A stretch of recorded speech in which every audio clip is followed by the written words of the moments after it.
último ex-ministro vivo que integrou o governo de João Goulart, Almino Afonso resistiu ao golpe de 1964.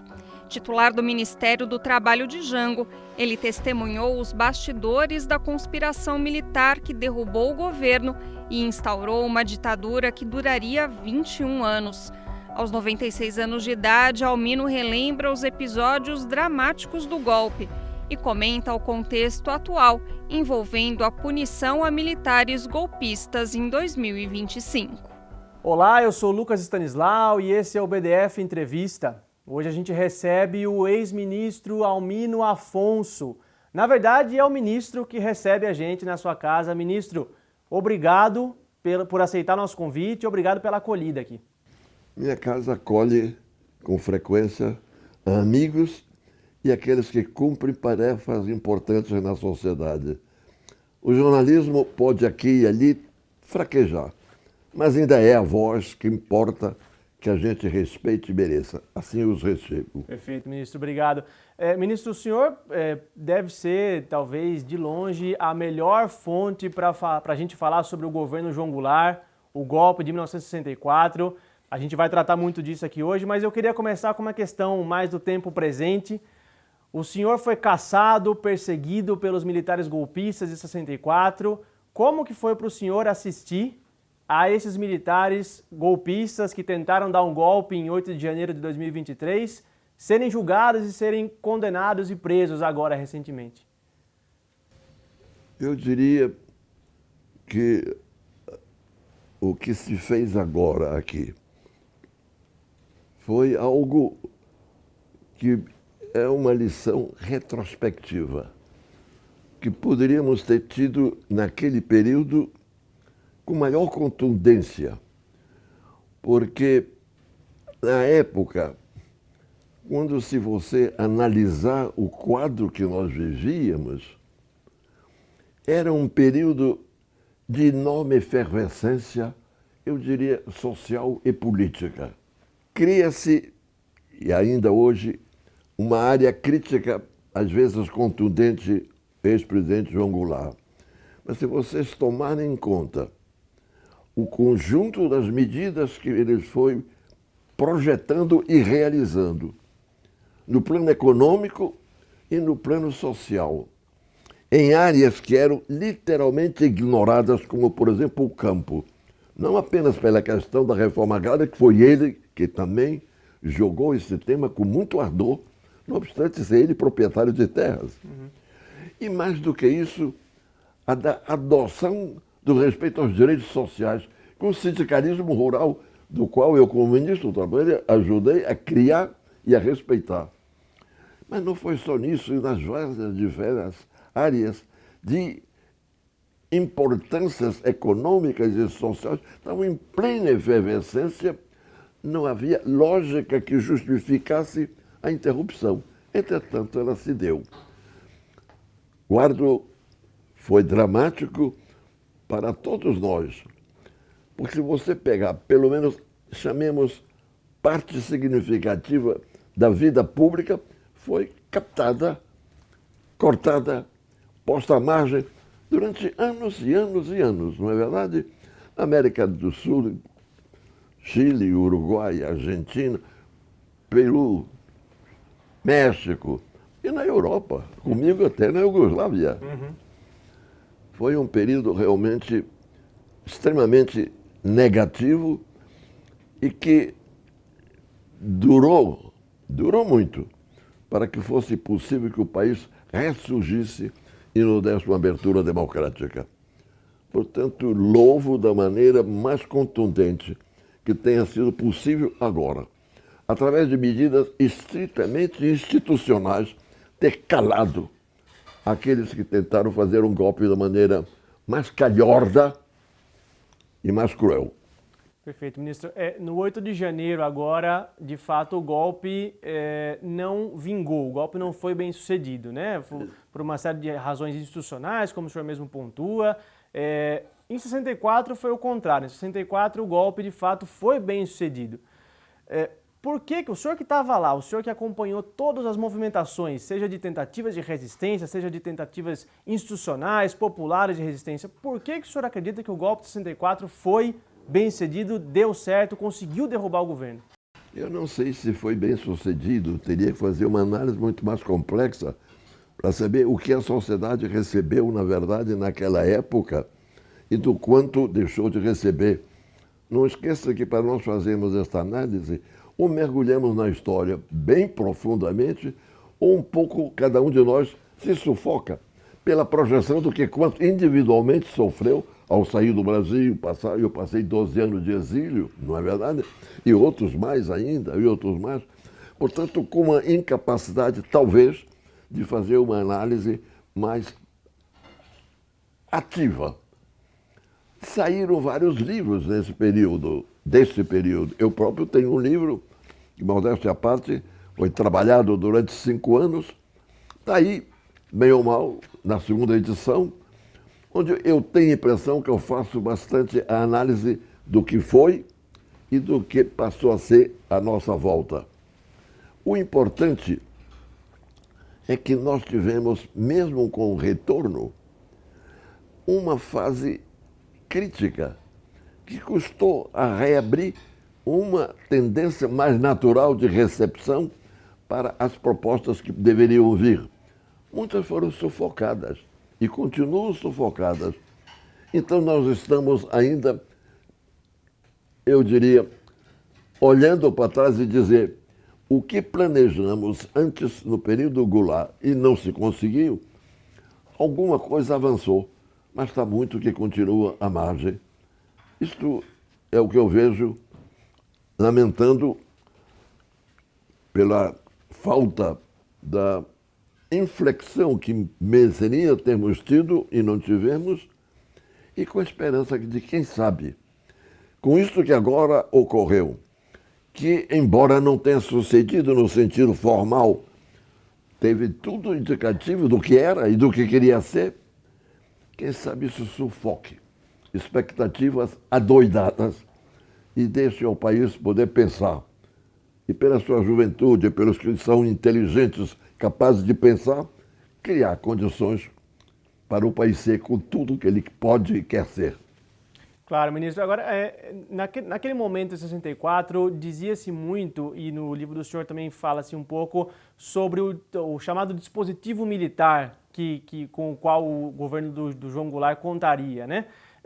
O dispositivo militar não foi o suficiente para barrar o golpe de 64, né? Queria uma análise do senhor sobre esse papel dos militares, por que não foi não só possível uma resistência militar, uma contra-resistência militar ao golpe, mas também um engajamento das Forças Armadas no projeto que o João Goulart representava, que o senhor bem descreveu na primeira resposta. Você sabe que você faz a pergunta mais difícil que se poderia fazer. Porque se você imaginar, o presidente João Goulart assume um governo e isso que é o tradicional, que o presidente da República é que vai premiando os cidadãos que chegam ao grau de general, o número de generais que tinham sido nomeados generais foi no governo João Goulart, foi enorme.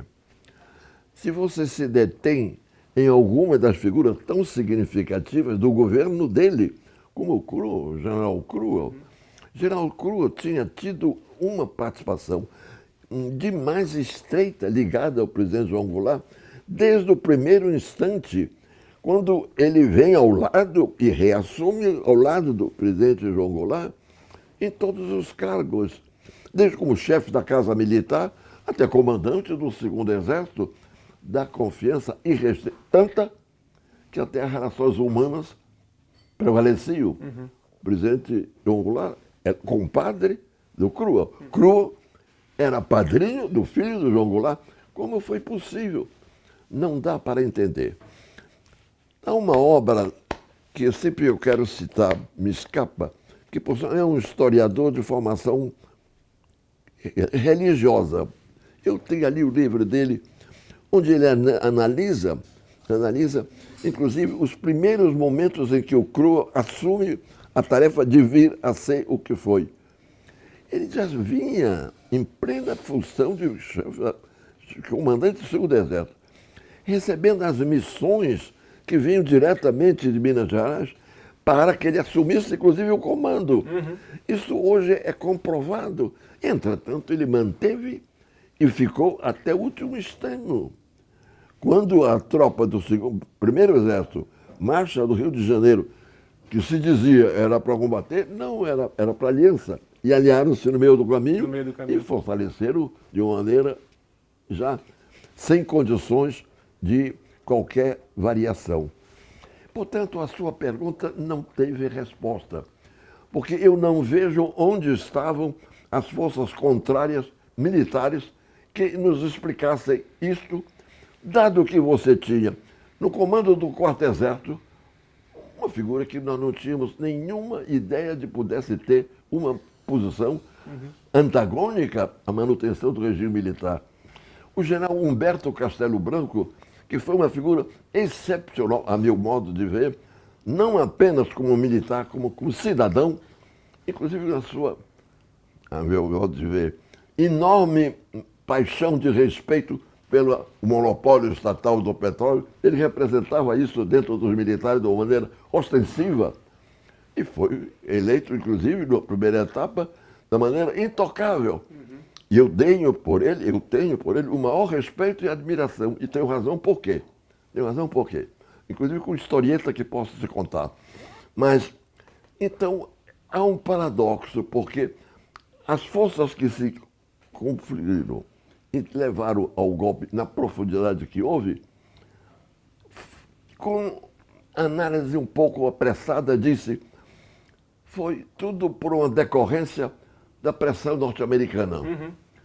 A intervenção direta ou indireta americana jogou um papel decisivo. Há um trabalho de um jornalista brilhante, filho de um grande jornalista anterior, pai dele, Freitas, falta, um pequeno livro, texto de filme gravado em relação à força militar naval que já vinha dos Estados Unidos para dar apoio integral ao golpe, se o golpe tivesse sido limitado ou frustrado, e volta. Logo, é tudo tão tumultuado que ficaria só você dizer. Era o interesse americano, dos interesses, por exemplo, no caso do petróleo, que de tal maneira eram fundamentais, que quisessem ter, em relação ao Brasil, o comando homogêneo e que forças nacionalistas, nos quais eu me incluía e tantos outros lutamos de uma maneira mais absoluta, frustrados, levassem a essa atitude. É uma. Mas isso foi o mesmo na América Latina. Porque no mesmo período que acontece conosco, você tem uma sequência. Você veja, tem golpe na Bolívia. Tem um golpe no Chile. Né? B, tem um golpe na Argentina. Né? Tem um golpe no Peru. E se você analisar em todas elas, a intervenção americana foi ostensiva, literalmente ostensiva. Onde estava? Era o temor que a União Soviética, que vinha tendo uma proeminência crescente, com a Europa praticamente ocupada pelos países, entre aspas, literalmente liderados, eu diria, governados indiretamente pela União Soviética, pudesse ter isso um espelho do que pudesse ser uma pretensão aqui. Ou então, ao contrário, algo que não permitisse aos Estados Unidos fazer. Na América Latina, o que a União Soviética fizera na Europa. Ou que a OTAN fazia na Europa Ocidental também, né? Exato, do outro lado. Exato. Sim. Você veja, são perguntas que eu não vi resposta suficiente, salvo da angústia. Mas foi um golpe imperialista, né, ministro? O Moniz Bandeira, no seu livro O Governo João Goulart, As Lutas Sociais no Brasil, eu conheço, de sobra. Chega a dizer ali, inclusive, que havia financiamento direto dos Estados Unidos e da CIA a milícias armadas de extrema-direita, né? Moniz Bandeira, que é uma figura admirável, é amigo de todos nós, tem trabalho escrito não apenas sobre o governo geral, mas sobre o governo João Goulart, e sobre o Brizola, sobre o trabalhismo do Brizola. Meu amigo dileto, Munir Bandeira. E o financiamento claro e sem censura do governo Kennedy aos governadores de oposição, então financiava, liberava verbas para o Carlos Lacerda na Guanabara, para o Magalhães Pinto em Minas Gerais, para conspirar contra o governo Goulart, né? A criação do IPES, do IBAD. Com a agravante de que tinha feito um discurso quando tomou posse, cheio de vanglórias de dizer: seremos amigos dos que querem a democracia. Esse é o discurso dele de posse. Foi o oposto, não é? Foi o oposto. A Folha publicou, não sei se vocês conhecem, uma coletânea de artigos, não, perdão, de discursos proeminentes de homens públicos. Vocês acompanharam? O discurso, um por um.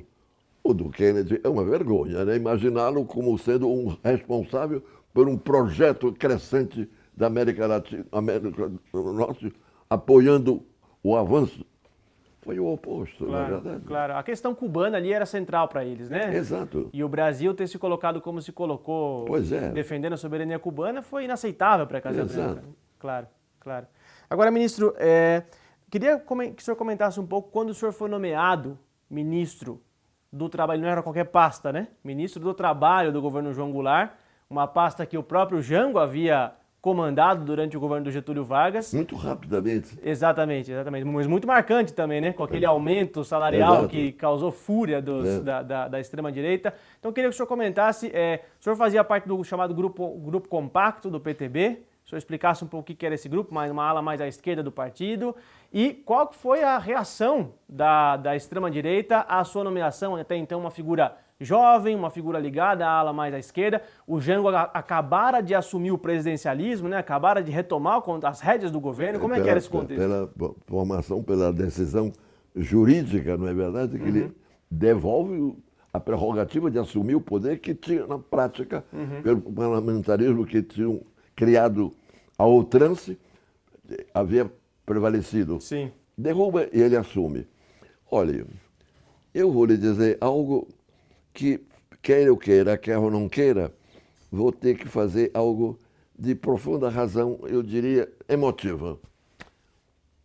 Eu estava, eu diria, na nata de uma liderança política que tinha no nacionalismo uma presença muito grande, um trabalhismo não tão militante, tomando o trabalhismo que tínhamos aqui, e com uma prerrogativa de imaginar transformações sociais no país, etc. Com figuras notáveis como Rubens Paiva, para um exemplo, Fernando Gasparini é outro, e tantas figuras no Mackenzie e na Faculdade de Direito. Éramos uma geração em plena emergência, quando João Goulart assume o governo nesse episódio e constitui um ministério excepcional. Excepcional. Não consigo relembrar nome a nome, mas eu fico com Santiago Dantas, Claro. João Mangabeira, Celso Furtado, Hermes Lima, e vai por aí. É um ministério incompreensivelmente, você lembrar, você dizer, que grande ministério. No auge disso, nós, de alguma maneira, festejando, porque estávamos com o ministério para valer. Bem, eu sou recebido um convite do presidente João Goulart, ao final da tarde, para ir à sua casa. Já fui eu. Eu era líder da bancada. Tinha acabado de receber a minha segunda eleição de deputado federal pelo Amazonas ainda, onde eu tinha tido a maior votação da história de votações fracionadas do Amazonas. A maior. Não sou eu que disse, é publicado isso lá. Bem, então eu estava triunfante. Eu chego na Câmara, ele me chama. Ao menos eu estou feliz pelo governo que eu vou fazer com esse ministério, que eu tenho consciência de que fizemos um ministério de grandeza. O Jango dizia isso. João Goulart dizendo. Sim. E isto me dá uma grande segurança, papá. E é por isso falta-me só o Ministério do Trabalho. É por isso que te convidei. Me perdoe que eu vá dizer isso, E você pode dizer, não fique pulando de vaidades que não fica bem para o senhor. Jura você não pular. Mas se você pegar o meu livro e ler o diálogo que ele teve comigo, você pode dizer, não mentiu, está no livro. Está as palavras dele. Ele me disse, Almiro, quero que você, diga, presidente, eu prefiro tranquilamente assumir a minha liderança na bancada, no parlamento, onde eu me sentirei muito mais à vontade a cumprir o papel perante a sociedade e em frente às campanhas e os fatos existentes no parlamento. Ali mais adequado. Almino, mas tu não pensas um pouco? Eu vou recordar do que tu já fizeste como líder de bancada. E pega ponto por ponto das coisas que tinham sido objeto de decisão e na qual eu tinha sido a liderança principal real. O livro dele, o meu livro, nesse episódio, ele narra um por um. Aí isso, naquilo, ali, foste tu. É isso que eu preciso para que tenhamos na área social a legislação e a interferência do governo respeitada pelos trabalhadores. Tu tens condições de ter esse diálogo. Eu quero que sejas tu. Eu disse, presidente, tento. Ele disse, sabes, aconteceu comigo algo parecido quando o doutor Getúlio me convidou para ser ministro do Trabalho. Foi algo parecido. Ele, ao convidar-me, disse, presidente, eu sou um jovem, recém-chegado. Foi eu que fui candidato a deputado pela sua mão. E o presidente Getúlio, fez ver que eu podia, jovem, cumprir um papel. E assim eu peço a você, assume.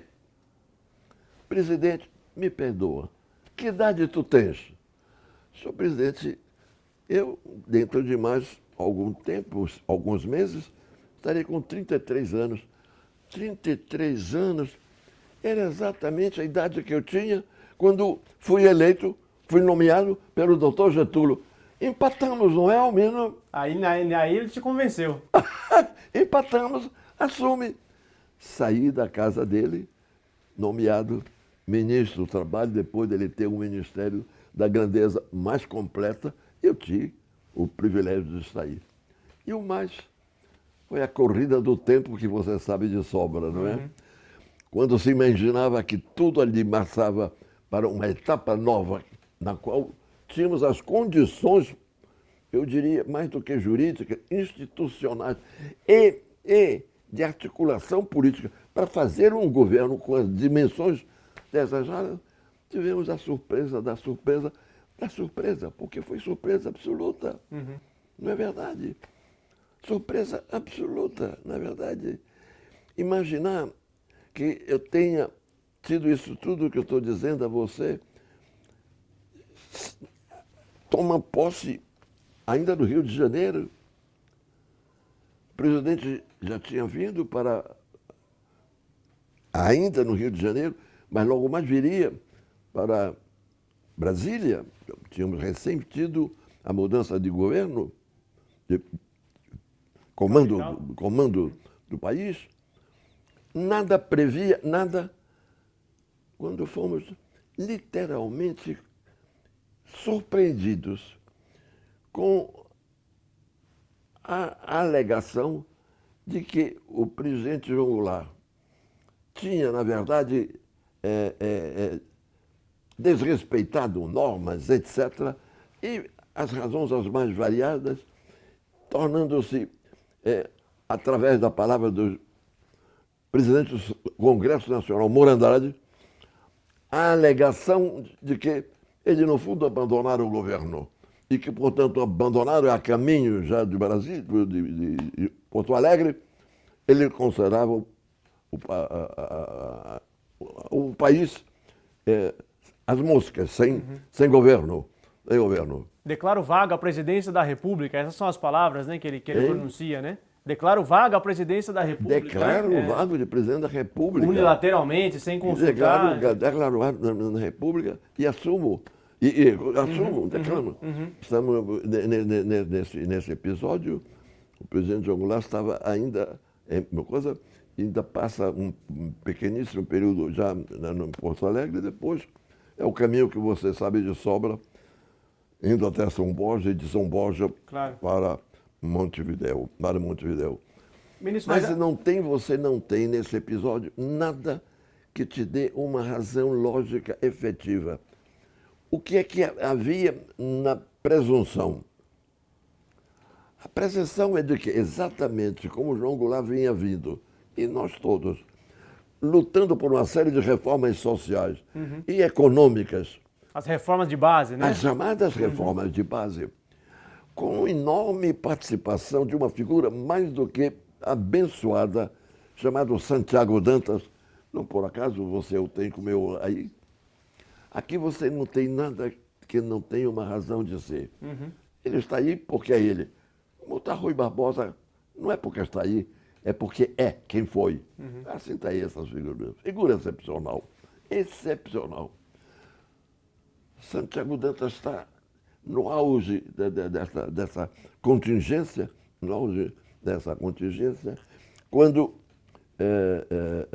fica visto que era necessário ampliar as bases, porque o presidente propunha, o presidente alegava importância, até curiosamente, apesar da sua condição de ele proprietário de terra, e Getúlio também, tornar-se o líder da proposta da reforma agrária. Claro. Quem fez a proposta de liderança da reforma agrária, hoje não tem ninguém, não adianta fazer oba-oba, é real isso, claro. É real. Olha ele, da maneira mais explícita. Mas a resistência era crescente.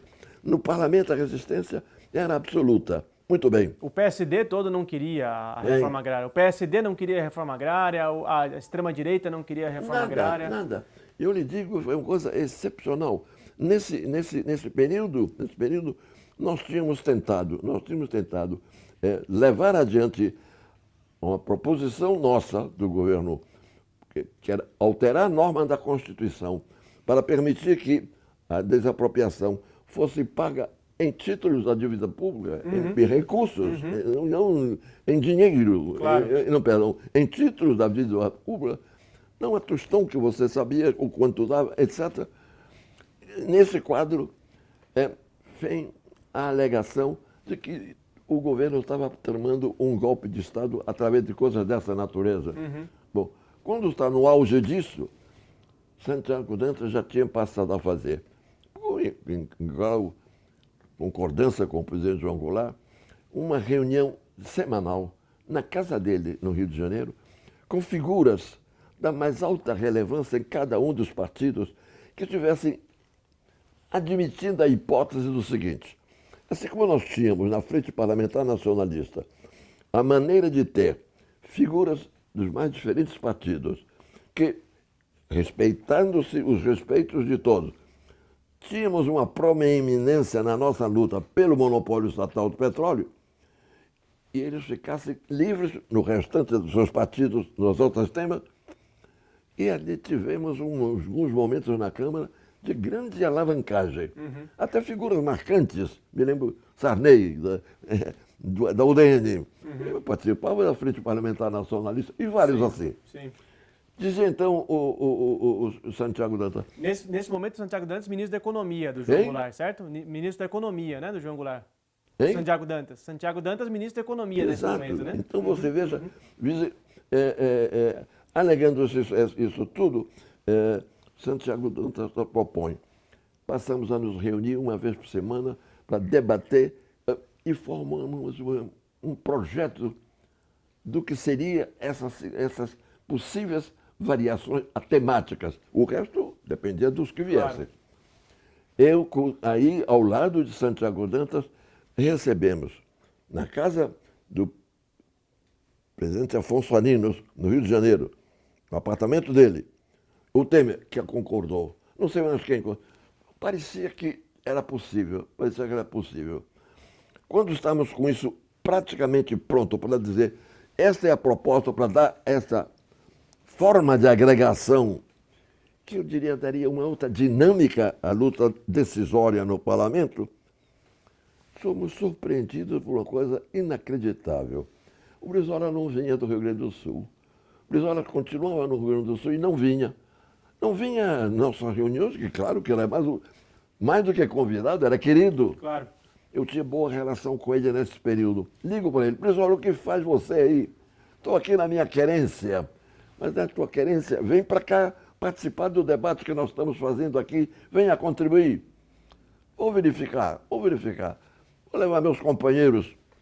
Viria ao Rio de Janeiro para isso. As nossas reuniões eram no Rio de Janeiro, na casa do Santiago. Temos a surpresa absoluta de Miguel Arraes, que simplesmente diz, eu concordo com a ideia, mas não da forma como está sendo feita. Como está sendo feita não me parece adequada. Nós dizíamos, pois então venha, participe das reuniões e proponha as variações que você quer. Não veio. E para completar, o Prestes, simplesmente no programa, no jornal importante do Partido Comunista, ostensivelmente, quando nós falávamos do Prestes dá uma condenação absoluta, porque o fundamental era conseguirmos suprimir o nosso débito com a dívida externa com os Estados Unidos. Grande novidade, como se qualquer débil mental não soubesse que esse é o nosso grande drama. Agora, porque tínhamos esse grande drama, estamos querendo fazer uma série de medidas que pudessem, como ter respostas nacionais, Prestes não diz. Ou seja, os três grandes figuras boicotam a possibilidade. O Partido Comunista, o grupo dos 11 do Brizola, o grupo do Arraes, eles queriam empurrar o governo mais para a esquerda. Sabe Deus o quê? Sabe Deus o quê? Não é. Nunca esqueço que eu amanheci na casa de Santiago Dantas, tomando o cafezinho da manhã, narrando isto, não temos a consequência. Tem o que é o presidente aqui, malogramas. Mas nasce desse malogro a reunião, o comício. O comício das diretas, né? Quando, como resposta a isso, se faz o grande comício. Que foi um comício fantástico. Mais de 200 3 de maio, mil. na Central do Brasil, né? Mais de 200 mil pessoas, lotado. Março. E onde o presidente João Goulart analisa tema por tema do que eu estou dizendo aqui, tema por tema, e explica, inclusive, algumas medidas, até como, por exemplo, criar a possibilidade de darmos ao parlamento decidir se o povo concorda ou não concorda com uma proposta antes, ou seja, plebiscito, referendo, tudo quanto era de mais moderno, claro, está no discurso do presidente João Goulart ali. Meu amigo, o discurso no dia seguinte foi inacreditável. O parlamento, nas formas mais tradicionais, conservadoras, até uma figura como Pedro Aleixo, que era uma liderança da UDN, da maior significação, até ele estava literalmente adoidado, considerando que o comício foi nada mais, nada menos do que o prenúncio do golpe de Estado. Claro. A falsidade disso era absoluta. Disso resulta o restante. Mas a reforma agrária, de fato, ministro, era a pauta central ali e foi uma das pautas, dos cavalos de batalha principais das forças golpistas, né? A embaixada norte-americana fez muita pressão também contra a reforma agrária, muita pressão sob justificativa das ligas camponesas serem o início de uma guerrilha, tudo falsamente espalhado, né? Com os Estados Unidos nós poderíamos tomar outras concausas. Eu acho que o petróleo joga um papel. Certo. Joga um papel, eu não tenho dúvida. Por que é que joga um papel? Não é os Estados Unidos no sentido pura e simplesmente do poder. Não, as grandes empresas do monopólio estatal A lei de remessas de lucro. A lei de remessas de lucro, a lei de remessas de lucro, né? Um dos mecanismos mais avançados aprovados. Todas as medidas que estão previstas nesse encontro que nós tínhamos e no comício. Tudo isso está no meu livrinho. No meu livrinho tem isso ponto por ponto, ponto por ponto. Bem, então fica uma contradição absoluta. Eu acho que realmente os Estados Unidos nisso aí entrou mais uma vez, de alguma forma, algo do petróleo. Algo do petróleo, não é verdade? e, mais uma vez, o temor de que a União Soviética estivesse podendo fazer um tipo de presença no nosso governo, como estava, segundo nos Estados Unidos, na França, perdão, no Chile, com a possibilidade do Allende ser presidente da República, etc. Claro. Só para terminar. Claro. E o episódio nosso de combater a tentativa dos Estados Unidos de impedir que Cuba pudesse participar daquele encontro o encontro que os países da América Latina reuniam-se e cultivavam os direitos de todos terem a linha de conduta que lhes parecesse.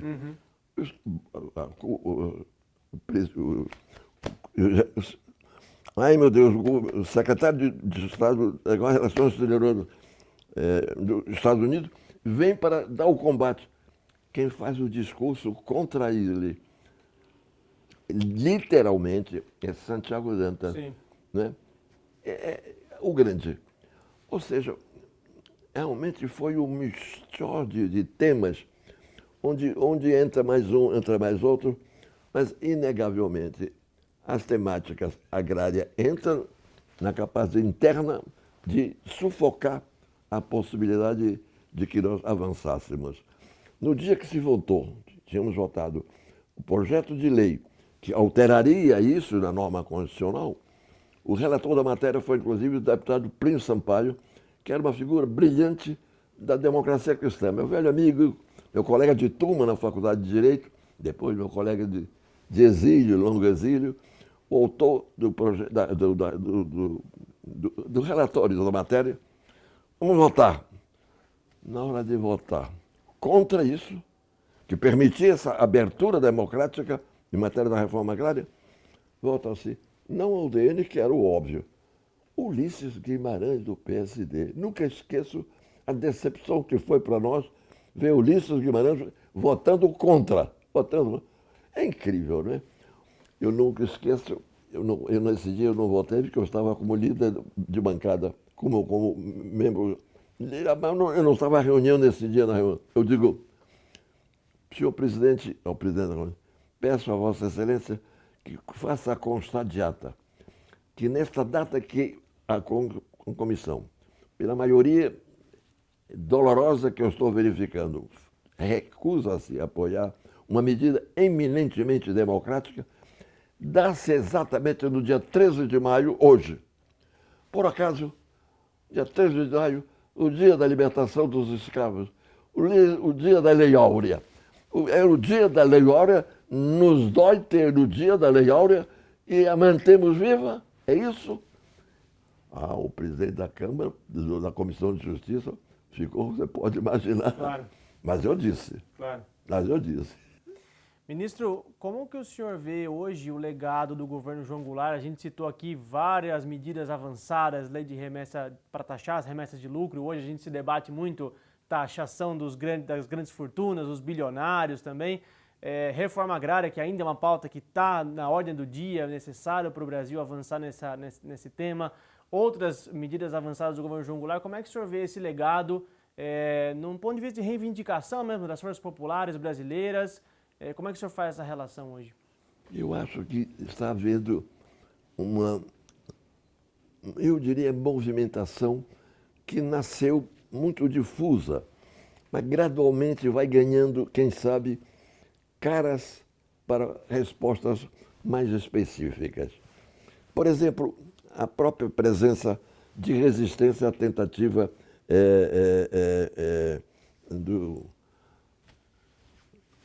o sufoco da luta transgressiva dos ministros mais reacionários que nos levou ao golpismo, etc. Não é? Isso tudo tem criado condições diferenciadas nessa linha. E disso está se irradiando, eu diria pouco a pouco, a temática mais específica, para não ficarmos só pura e simplesmente não ao não sei o quê, porque não o sim das coisas que continuam de pé, não é verdade? Continuam de pé. Quem sabe se agora com esta queda que me pareceu abençoada, nos dê para muitos de nós, condições de uma clareza maior de dizermos, então enfrentemos o positivo. Porque o positivo, sem isso, como é que o povo pode acompanhar se não tem ideia do por onde vamos? E quem sabe que o presidente Lula, com as bênçãos que eu acho que ele tem tido, até exaustivas, como ele diz há poucos dias, Oxalá, dizendo que um cidadão que nasceu como ele nasceu, num berço o mais humilde dos humildes, com a sua mãezinha a mais pobre das pobres, e ele está no terceiro mandato de presidente da República, ele só pode interpretar isso como uma bênção de Deus. Foi uma frase dele, mas que me parece real. Como é que uma pessoa vindo do zero vezes zero, em todos os sentidos pessoais, logra chegar no grau em que está ainda hoje, é realmente uma bênção. Se não é de Deus, eu não sei de quem é, mas é uma bênção. Isto está em pauta, mas isso não mata, a meu ver, o que me inquieta, o parlamento. O parlamento é um Deus nos acuda. Um Deus acuda que você não sabe para onde vai. Não tem um mínimo de convergências naturais. Diverge, às vezes, da maneira mais estapafúrdia. Não há uma liderança que se apresente e diga, eu defendo tal coisa. Isto tem levado o presidente da República, o Lula, a quantas e quantas vezes ir à sede do parlamento, reunir-se a portas fechadas com o presidente da Câmara para tentar aliviar circunstâncias, quando o normal teria sido a presunção de que o parlamento tem tudo para crescer e ser grande. Claro. Mas talvez o fato de que Lula tenha vencido a eleição com 10% apenas da vitória na eleição passada, a eleição no qual ele se elegeu, tenha levado a ele a algo, eu acho, de equívocos. E ter marchado para um parlamento com essa numerosidade que dá uma impressão de grandeza e, a meu ver, de falta de noção das coisas. Porque eu fui 3 vezes líder de bancada no parlamento. Vivi presidente da República, presidente da Câmara, Mazzilli, os mais diferentes presidentes. Mas nós tínhamos o equilíbrio. Aqueles deputados que tinham as várias bancadas, nós tínhamos um representante nosso ao lado do presidente da Câmara, que irradiava as variações de opinião para garantir as divergências, respeitado o direito de uma maioria normal. Hoje nós não temos isso. E é um tumulto permanente, um tumulto que já agora leva ao extremo, do caso do presidente do Senado, claro, ao extremo do extremo do extremo, e nós ficamos nos perguntando como este Congresso pode ter a grandeza que precisa ter. Se está se aviltando, porque já o choque direto entre o Congresso, através dessas figuras, e o Supremo Tribunal Federal, está num crescendo. Isso pode nos levar a coisas que eu não sei até onde poderemos conter. E o próximo ano eleitoral promete ainda muitas Não é verdade disputas. isso? Ministro Almino Afonso, quero agradecer demais pela entrevista, pela acolhida aqui na sua casa e por ter aberto suas portas para o Brasil de Fato e para toda a nossa audiência. Quero agradecer você que acompanhou mais um BDF Entrevista. Até a próxima.